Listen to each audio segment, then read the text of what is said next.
Mr. Edward Joseph, thank you for this interview.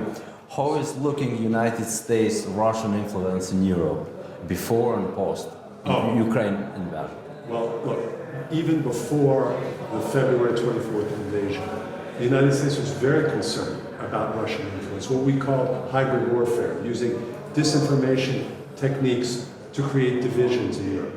After the February 24th invasion, we are alarmed. We're alarmed because we see the threat that Putin poses to, not just to Ukraine, but to European security, Western values, and in that fashion to American security.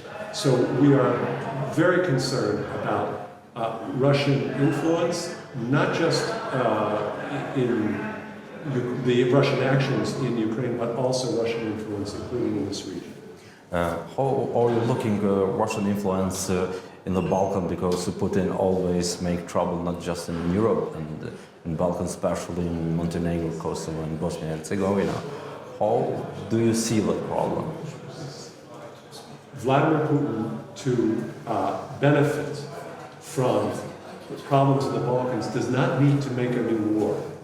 Vladimir Putin benefits in the Balkans even by keeping the situation the same, keeping these tensions going, trying to create new tensions, but it doesn't even have to be a war. There doesn't have to be a new war, for example, in Bosnia-Herzegovina for Vladimir Putin to benefit.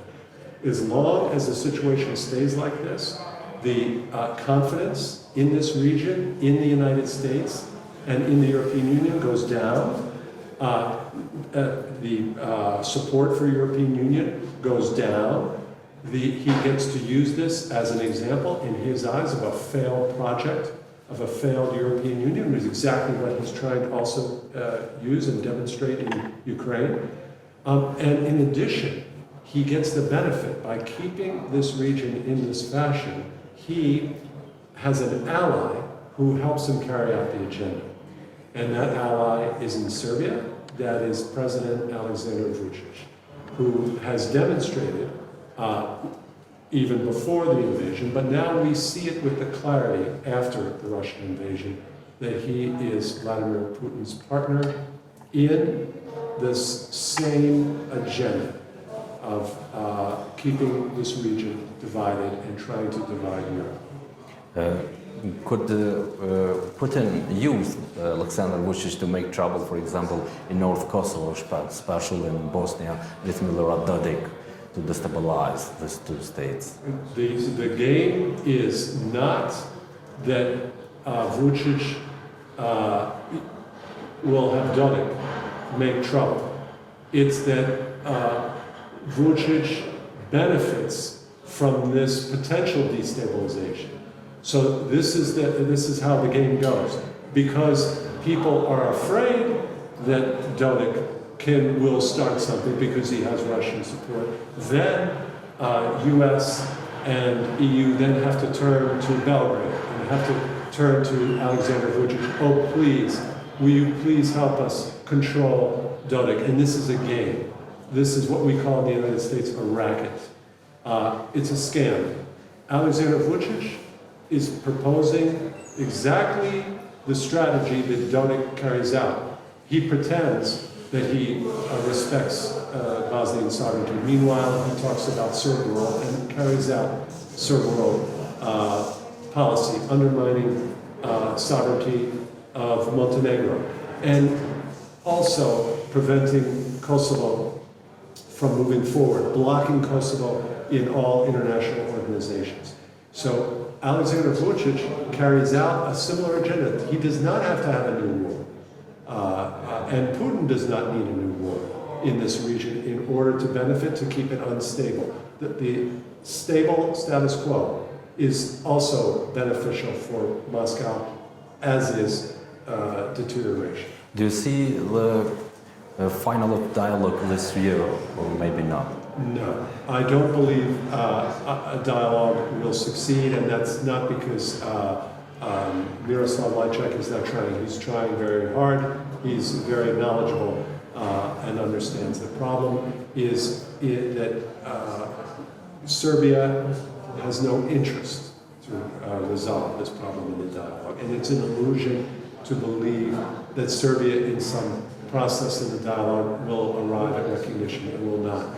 The reason it will not is because 5 EU countries don't recognize Kosovo. That's the reason why the dialogue cannot work. It cannot work because as long as they don't recognize Kosovo, Serbia doesn't have to recognize Kosovo. And Serbia, we know, does not want to recognize Kosovo. It's actively hostile to Kosovo. Kosovo applied to join Council of Europe. Council of Europe is a means of cooperation. Why should countries that want to have good relations with their neighbors, why should they not want Kosovo in Council of Europe? And in Belgrade, the reaction was hostile, complete hostility to this. And that's the reason. The reason is there is no interest in Belgrade to do this. As long as it has these 5 EU recognizers, it continues to play a game, an illusion that it will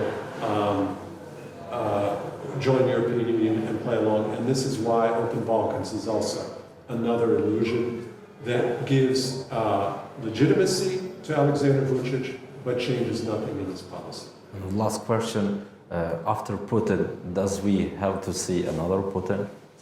Look, it's a very hard question to answer because Putin is a very destructive leader, but he's created a system that rewards these very aggressive policies that are supported by a power structure.